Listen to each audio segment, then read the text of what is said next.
Welcome to your new class. ഇന്നത്തെ ക്ലാസ്സിൽ നമുക്ക് ഡിസ്കസ് ചെയ്യാൻ പോകുന്ന ടോപ്പിക് ചാപ്റ്റർ 6 ആണ്, ജോബ്സ് ഇൻ ഡിജിറ്റൽ മാർക്കറ്റിംഗ്. നമ്മൾ ഈ ഡിജിറ്റൽ മാർക്കറ്റിങ്ങിനെ കുറിച്ച് ഇത്രത്തോളമൊക്കെ പഠിച്ച സ്ഥിതിക്ക് എന്തൊക്കെ ജോലി സാധ്യതകളാണ് നമുക്ക് ഈ ഒരു മേഖലയിൽ ഉള്ളത് എന്നുള്ളതിനെ കുറിച്ചാണ് ഈ ഒരു ചാപ്റ്ററിൽ പറയുന്നത്. അപ്പോൾ പ്രധാനപ്പെട്ട ജോലികൾ ഈ 9 പോയിന്റ് ആണ്, അത് തന്നെയാണ് ഈ ചാപ്റ്ററും. ഓക്കെ, അപ്പോൾ ഇതിൽ ഫസ്റ്റ് നമുക്ക് ആർട്ടിഫിഷ്യൽ ഇൻ്റലിജൻസ് റിലേറ്റഡ് ആയിട്ടുള്ള വർക്ക് യൂസ് ചെയ്യാം.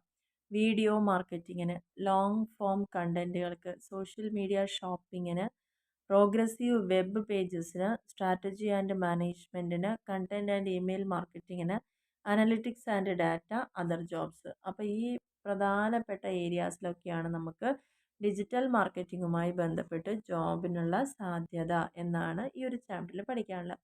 സോ ഈ 9 പോയിന്റ് ആണ് ഇതിൻ്റെ ഓവറോൾ എന്ന് പറയുന്നത്. അല്ലെങ്കിൽ കീ ജോബ്സ് ഏതാ ചോദിച്ചാൽ നിങ്ങൾ എഴുതേണ്ടത് എസ് എ ക്വസ്റ്റ്യൻ 9 എണ്ണമാണ് എഴുതേണ്ടത്. ഓക്കെ, അപ്പോൾ ആദ്യത്തെ നോക്കാം നമുക്ക്.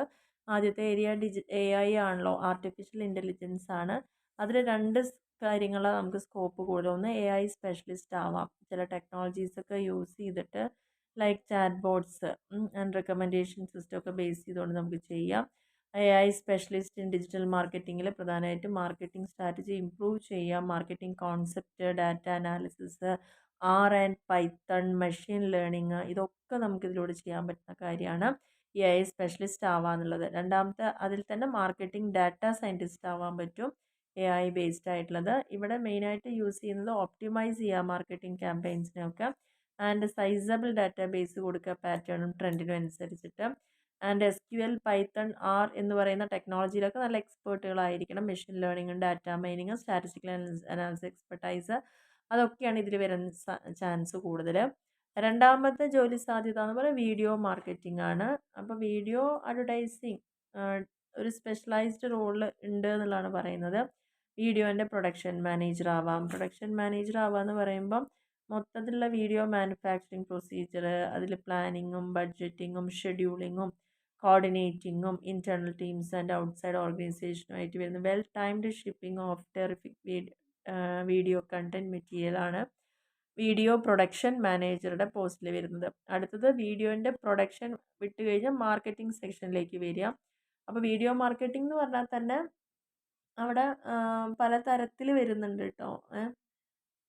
8 തരത്തിലാണ് വീഡിയോ മാർക്കറ്റിംഗ് നമുക്ക് പറയാൻ പറ്റുക. അതായത് വീഡിയോനെ ആദ്യം പ്രൊഡക്ഷൻ ബേസിൽ, രണ്ട് മാർക്കറ്റിംഗ് സ്ട്രാറ്റജീസിൻ്റെ ബേസിസിൽ, പ്രൊഫഷണൽ ബ്രോഡ് എത്ര നന്നായിട്ട് നമുക്ക് കൊമേഴ്സ്യലൈസ് ചെയ്യാൻ പറ്റും എന്നാണ് അവിടെ നോക്കുന്നത്. പിന്നെ ഓരോ വീഡിയോ പെർഫോമൻസ് മെട്രിക്സ് യൂസ് ചെയ്ത് ഇവാലുവേറ്റ് ചെയ്യുക, സോഷ്യൽ മീഡിയയിലൊക്കെ ഉള്ളത്. പിന്നെ അപ് ടു ഡേറ്റ് ആവുക അഡ്വർടൈസിങ് ട്രെൻഡ്സിനനുസരിച്ചിട്ട്, അതാണ് അവിടെ പറയുന്നത്. ഇനി അതിൽ തന്നെ മൂന്നാമത്തെ വരുന്നത് വീഡിയോ കണ്ടന്റ് ക്രിയേറ്റർ ആണ്, അല്ലെങ്കിൽ പ്രൊഡ്യൂസർ ആവുക. അതിൽ പ്രധാനമായിട്ടും ഓരോ ലോഗോ മെസ്സേജിങ്ങും അതിനനുസരിച്ചുള്ള ലോഗോ മെസ്സേജിങ്ങും ഒരു നല്ല രീതിയിലെ കണ്ടന്റ് ഉണ്ടാക്കുക. അവിടെ സ്ക്രിപ്റ്റിംഗ് നമ്മൾ എഴുതി തയ്യാറാക്കുക, അതിന് വേണ്ട പിക്ചേഴ്സ് അതിൽ വെക്കുക, ആൻഡ് അഡ്വർടൈസിങ് കൂടി പാർട്ടിസിപ്പേറ്റ് ചെയ്യുക. പിന്നെ വീഡിയോ എഡിറ്റർ ആണ് അടുത്തൊരു ജോബ് എന്ന് പറയുന്നത്. അത് പ്രൊഡക്ഷൻ ഡ്യൂട്ടീസിന് ശേഷം വരുന്നത്. അതായത് റോ ഫുട്ടേജിനെ എൻഹാൻസ് ചെയ്യുക, കമ്പ്യൂട്ടർ ഗ്രാഫിക്സ് ഒക്കെ ആഡ് ചെയ്യുക, അനിമേഷൻ വേണമെങ്കിൽ കൊടുക്കുക, ആൻഡ് വീഡിയോ കണ്ടന്റ് എൻഷുർ ചെയ്യുക, ആൻഡ് മെറ്റീരിയൽ മീറ്റ്സ് കണ്ടന്റ് ഉണ്ട് ബ്രാൻഡിങ് ചെയ്യുക, ആൻഡ് സോഫ്റ്റ്വെയർ പ്രോഗ്രാം എഡിറ്റ് ചെയ്യുക, ക്രിയേറ്റീവ് ആക്കുക, ഇൻട്രസ്റ്റഡ് ആക്കുക, ടൈം മാനേജ്മെൻറ്റ് കീപ്പ് ചെയ്യുക, വെർബൽ എക്സ്ചേഞ്ചുകൾ ചെയ്യുക. അതെല്ലാമാണ് വീഡിയോ എഡിറ്ററുടെ പോസ്റ്റിലേക്ക് വരുമ്പോൾ. പിന്നെ ലൈവ് സ്ട്രീമിംഗ് സ്പെഷ്യലിസ്റ്റുകളുണ്ട്. അവരുടെ റെസ്പോൺസിബിലിറ്റി കൃത്യമായിട്ട് ഇത് പ്ലാനിങ് നടത്തുക, പ്രൊമോട്ട് ചെയ്യുക, മോണിറ്റർ ചെയ്യുക, ലൈവ് സ്ട്രീംസിനെയൊക്കെ പെർഫോമൻസ് മെട്രിക്സ് റീഡ് ചെയ്യുക, expert managers and execute live video broadcast ഒക്കെ ഒരു പ്ലാറ്റ്ഫോമിൽ ലൈക്ക് ഫേസ്ബുക്ക് ലൈവുകൾ, ഇൻസ്റ്റാഗ്രാം ലൈവ്, ട്വിറ്റ്, അതൊക്കെ ചെയ്യാം.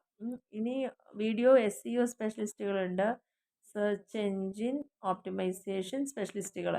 അവർ ആ ഒരു കണ്ടന്റിനെ ഓപ്റ്റിമൈസ് ചെയ്യുന്നു, കീവേഡ് റിസർച്ചാണ് നോക്കുന്നത്, മെറ്റാ ഡാറ്റ ഓപ്റ്റിമൈസ് ചെയ്യുക, അങ്ങനെയുള്ള കാര്യങ്ങൾ, യൂട്യൂബ് കൺസ്ട്രക്ട്സ് ആയിട്ടുള്ള SEMs ഒക്കെ നോക്കുക. പിന്നെ വീഡിയോ പ്രൊഡക്ഷൻ അസിസ്റ്റൻ്റ് ആയിട്ട് പോവാം. ഇവിടെ അഡ്മിനിസ്ട്രേറ്റീവ് ഡ്യൂട്ടീസ് ആണ്, സച്ച് ആസ് ഇൻസ്ട്രക്ഷൻ കൊടുക്കുക, കൺട്രോൾ ചെയ്യുക, എക്യുപ്മെൻറ്റ്സിനെയൊക്കെ സ്മൂത്ത് ഷൂട്ട് ഓപ്പറേഷൻസ് ഒക്കെ ചെയ്യാം. അവരുടെ ഡ്യൂട്ടി എന്ന് പറഞ്ഞാൽ കൃത്യമായി ഷെഡ്യൂളിംഗ്, കറസ്പോണ്ടൻസ്, റെക്കോർഡ്, കോർപ്പറേഷൻ, ഇത്രയാണ് വരുന്നത്. പിന്നെ വരുന്നത് വീഡിയോ അനലിറ്റിക്സ് ആണ്.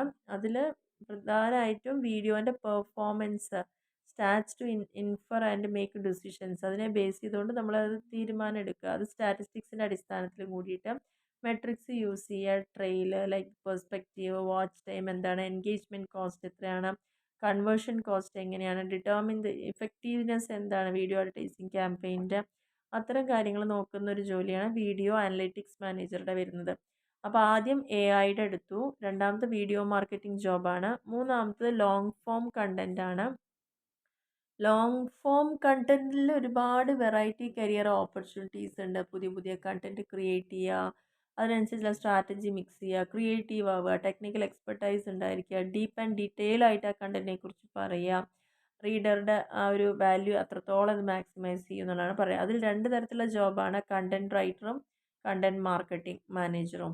കണ്ടൻറ് റൈറ്റേഴ്സ് മെയിനായിട്ട് നല്ല ക്വാളിറ്റിയുള്ള കണ്ടൻറ്റ്സ് ക്രിയേറ്റ് ചെയ്യുക, ലെങ്തി ആയിട്ടുള്ള കണ്ടൻറ്റ്, ബ്ലോഗ് പോസ്റ്റുകൾ, white papers, e books, case studies, അങ്ങനെയുള്ള കുറേ കാര്യങ്ങളാണ് ചെയ്യേണ്ടത്. കണ്ടൻറ് മാർക്കറ്റിംഗ് മാനേജർ ആകുമ്പോൾ ഈ കണ്ടൻറ്റിനെ നല്ല രീതിയിൽ മാനേജ്മെൻറ്റ് ചെയ്യുക, പ്രൊഡക്റ്റ് ഡെവലപ്പ് ചെയ്യുക, supply chain, operations management, partner വിത്ത് ഡിപ്പാർട്ട്മെൻറ്റ്സ്, അങ്ങനെയുള്ള കാര്യങ്ങളാണ് മാർക്കറ്റിംഗ് ചെയ്യുന്ന സെക്ഷനിൽ ജോലി വരുന്നത്.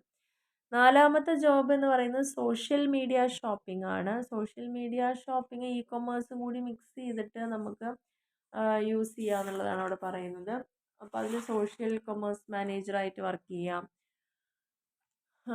മീഡിയ സ്ട്രാറ്റജീസും ഡെവലപ്പിംഗ് സ്ട്രാറ്റജീസും ആ കാര്യങ്ങളൊക്കെയാണ് അവിടെ നോക്കുന്നത്. പാർട്ട്ണറും ഇൻഫ്ലുവൻസറും ബ്രാൻഡ് അംബാസിഡേഴ്സും ബിസിനസ് മെട്രിക്സും സോഷ്യൽ മീഡിയ മാർക്കറ്റിങ്ങും ഇ കൊമേഴ്സ് അനലിറ്റിക്സും ഇൻഫ്ലുവൻസർ മാർക്കറ്റിംഗ് സ്കിൽസും ഒക്കെയാണ് അവിടെ നോക്കുന്നത്. സോഷ്യൽ മീഡിയ സ്പെഷ്യലിസ്റ്റ് ആവാം, കൊമേഴ്സ് മാനേജർ അല്ലാണ്ട് സ്പെഷ്യലിസ്റ്റുകളാവുക. ഫാൻസുമായിട്ട് നമ്മൾ എൻഗേജ് ചെയ്യുക, ആഡ് ക്രിയേറ്റ് ചെയ്യുക, ട്രാക്ക് ചെയ്യുക പെർഫോമൻസിനെ, അങ്ങനെയുള്ള കുറേ കാര്യങ്ങൾ. പിന്നെ സോഷ്യൽ മീഡിയ മാനേജറും ആവാം. ഓക്കെ, അഞ്ചാമത്തെ പോയിന്റിൽ PWAS ആണ് ചോദിക്കുന്നത്, അതായത് പ്രോഗ്രസീവ് വെബ് ആപ്ലിക്കേഷൻസ് ആണ്.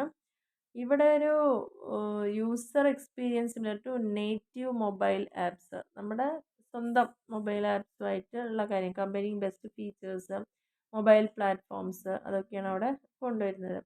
അതിൽ തന്നെ ഈ രണ്ട് ഡിസൈനർ ആവാം ജോബ് ഓപ്പർച്യൂണിറ്റി, PW ഡെവലപ്പറും UX/UI ഡിസൈനറും ഒക്കെ. ആറാമത്തേൽ സ്ട്രാറ്റജി ആൻഡ് മാനേജ്മെൻ്റ് ആണ്. അതിനെ ബേസ് ചെയ്തിട്ട് ഇൻബൗണ്ട് മാർക്കറ്റിംഗ് മാനേജർ, പിന്നെ ഡിജിറ്റൽ മാർക്കറ്റിംഗ് മാനേജർ ആവാം, ബ്രാൻഡ് മാനേജേഴ്സായിട്ട് വർക്ക് ചെയ്യാം. ഇതൊക്കെയാണ് സ്ട്രാറ്റജി ആൻഡ് മാനേജ്മെൻറ്റിൽ വരുന്നത്. പിന്നെ ഏഴാമത്തെ പോയിന്റിൽ പറയുന്നത് content and email marketing. Already നമ്മൾ പറഞ്ഞ കാര്യങ്ങളാണ്. ഇമെയിൽ മാർക്കറ്റിങ്ങിലും എന്താണ്, കണ്ടൻറ് മാർക്കറ്റിംഗ് എന്താണ്, അപ്പോൾ അതിലൊക്കെ സ്പെഷ്യലിസ്റ്റുകളാവുക, അതാണ് വേറൊരു ചാൻസ് എന്ന് പറയുന്നത്. പിന്നെ അനലിറ്റിക്സ് ആൻഡ് ഡാറ്റ വിഭാഗത്തിലേക്ക് വരികയാണെങ്കിൽ കൂടുതലായിട്ട് കസ്റ്റമേഴ്സിനെ മനസ്സിലാക്കാനും ഓരോ സ്ട്രാറ്റജീനെ സക്സസ്ഫുള്ളായിട്ട് ഇവാലുവേറ്റ് ചെയ്യാനും നല്ല കുറച്ചും കൂടി സ്മാർട്ടാക്കി മാറ്റാനും ഡാറ്റ ഡ്രിവൺ ചോയ്സസ് കൊടുക്കാനും ഒക്കെയാണ് ഈ ഒരു മേഖലയിൽ ജോബ് ഓപ്പർച്യൂണിറ്റി എന്ന് പറയുന്നത്. ഡിജിറ്റൽ മാർക്കറ്റിംഗ് അനലിസ്റ്റ് ആവാം, സോഷ്യൽ മീഡിയ അനലിസ്റ്റും ആവാം. അപ്പോൾ ഇതിൽ നമുക്ക് ഏതെങ്കിലും ഒരു സെക്ഷനാണ് എട്ടാമത്തെ പോയിന്റിൽ സബ് പോയിന്റ് ആയിട്ട് വരുന്നത്.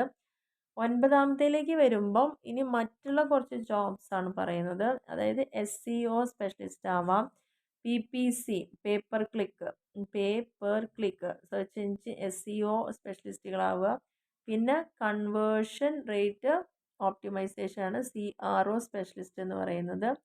അപ്പോൾ മറ്റുള്ള ജോബ് സാധ്യത കൂടുതലെന്ന് പറഞ്ഞാൽ ഇതാണ് മൂന്നെണ്ണം. അതർ ജോബ്സിൽ SEO സ്പെഷ്യലിസ്റ്റും PPC സ്പെഷ്യലിസ്റ്റും CRO സ്പെഷ്യലിസ്റ്റും. അത് ഇത്രയാണ് 9 ടൈപ്പിലുള്ള ജോലി സാധ്യതകൾ ഡിജിറ്റൽ മാർക്കറ്റിങ്ങിൽ ഉള്ളത്. അപ്പോൾ നമുക്ക് ക്വസ്റ്റ്യൻസ് കൂടി ഒന്ന് നോക്കാം. ഇതിൽ പ്രധാനമായിട്ടും ഇപ്പോൾ ഞാൻ പറഞ്ഞു മൊത്തത്തിൽ ജോബ് ഓപ്പർച്യൂണിറ്റി എന്താണെന്നാണ് ഒറ്റ question. Explain the jobs. Digital marketing ഫീൽഡിൽ നമുക്ക് എന്തൊക്കെ ജോലി കിട്ടും, വീഡിയോ മാർക്കറ്റിംഗ് മാത്രം എടുത്തിട്ട് എന്തൊക്കെ പൊസിഷൻസ് ആയി, കാരണം അതിൽ 8-9 പോയിന്റ് വരുന്നതുകൊണ്ട് അത് മാത്രമായിട്ടൊരു essay ചോദിക്കാനും ചാൻസ് കൂടുതലാണ്. ഇതിൽ പറഞ്ഞ ഓരോ പോയിന്റ് നമുക്ക് 2 മാർക്സിന് പറയാം. SEO specialist, content strategy, brand manager, email marketing, AI specialist, SEOൻ്റെ റെസ്പോൺസിബിലിറ്റി, അങ്ങനെയൊക്കെ ചോദിക്കുക. 6 മാർക്കിന് പ്രോഗ്രസീവ് വെബ് ആപ്ലിക്കേഷനും അനലറ്റിക്സ് ഡാറ്റ ജോബ്സും സോഷ്യൽ മീഡിയ ഷോപ്പിങ്ങിൻ്റെ ഓപ്പർച്യൂണിറ്റീസൊക്കെയാണ് അവിടെ ചോദിച്ചിരിക്കുന്നത്. ഇത്രയാണ് ഇതിൽ വന്നിരിക്കുന്ന ക്വസ്റ്റ്യൻസ് എന്ന് പറയുന്നത്. അപ്പോൾ ഓവറോൾ പറയുകയാണെങ്കിൽ മൊത്തത്തിലുള്ള ജോബ് ട്രെൻഡ് എന്താണ്, അല്ലെങ്കിൽ ജോബ് കിട്ടാനുള്ള അവസരങ്ങൾ എന്തൊക്കെയാണ് ഈ മേഖലയിൽ എന്നുള്ളതിനെക്കുറിച്ചാണ് 6ാമത്തെ ചാപ്റ്റർ പറയുന്നത്. അപ്പോൾ നിങ്ങൾക്ക് ഈ വീഡിയോ ഇഷ്ടപ്പെടുകയാണെങ്കിൽ തീർച്ചയായിട്ടും ലൈക്ക് ചെയ്യാനും ഷെയർ ചെയ്യാനും കമൻറ്റ് ചെയ്യാനും മറക്കരുത്. Okay, thank you.